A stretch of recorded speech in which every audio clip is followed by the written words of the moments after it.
হ্যাঁ, আমি ক্লাস 11 থেকে বিশ্বভারতীতে পড়ি। শিক্ষাসত্ত্বে স্টুডেন্ট ছিলাম। এখন চীনা ভবনে পড়ি।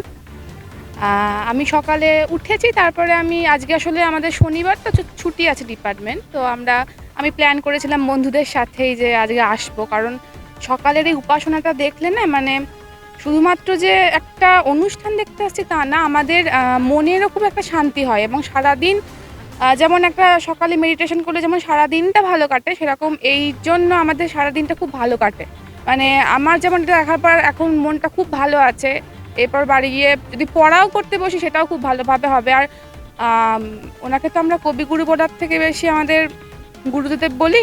এবার তাকে আপন করে, যেটা আমাদের উপাসনা গৃহে আজকে বলা হয়েছে যে আপন করে নেওয়ার যে ব্যাপারটা, তাকে যে আপন করে নিতে পেরেছি ওই কথাগুলো শুনে যেটা আমার মনে হলো, সেটাতেও আমার খুব ভালো লাগলো যে শুধুমাত্র ওপর থেকেই তাকে আমরা চিনি না, তার ভেতরের যে এই বিশ্বভারতীর যে মহিমা সেটা আমরা বুঝতে পারছি আস্তে আস্তে। আচ্ছা, আজকে আমরা গেলাম প্রথমে, তারপরে গান হলো প্রথমে একটা, তারপরে মন্ত্রপাঠ হয়েছে, তারপরে আবার গান হয়েছে।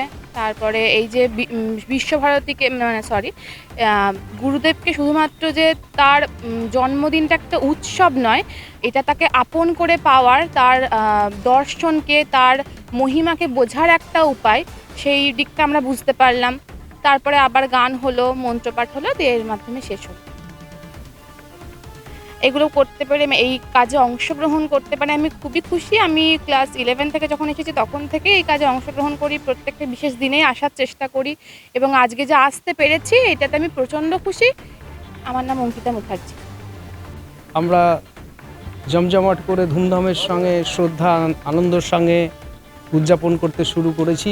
বৈতালিক দিয়ে শুরু করেছি, খুব আজ মন্দির শেষ হলো, গুরুদেবের সিংহাসনে ফুল দান করলাম। এরপরে আমাদের ছোট ছোট বাচ্চাদের আমাদের মাধবী বিতানে গান শুনবো, কবিতা আবৃত্তি সব কিছু শোনার পরে আমাদের এইবার স্পেশাল আমাদের পঞ্চবটি, যেটা গুরুদেব নিজের হাতে পঞ্চবৃক্ষ রোপণ করেছিলেন এই ক্যাম্পাসের ভিতরেই উত্তরণের পিছনে, সেটা 11:30টায় পড়বো। এটা আমাদের এবার 100 বছর পূর্তি হিসাবে সেটা আমরা পালন করছি এবার প্রথম ইয়েতে এটা। তো ওখানে ওর পরে আপনারা জানেন রাত্রে আমাদের পাঠভবনের যে ট্যালেন্ট ছোট ছোট বাচ্চারা আজকে মায়ের খেলা নাট্য পরিবেশন করবে।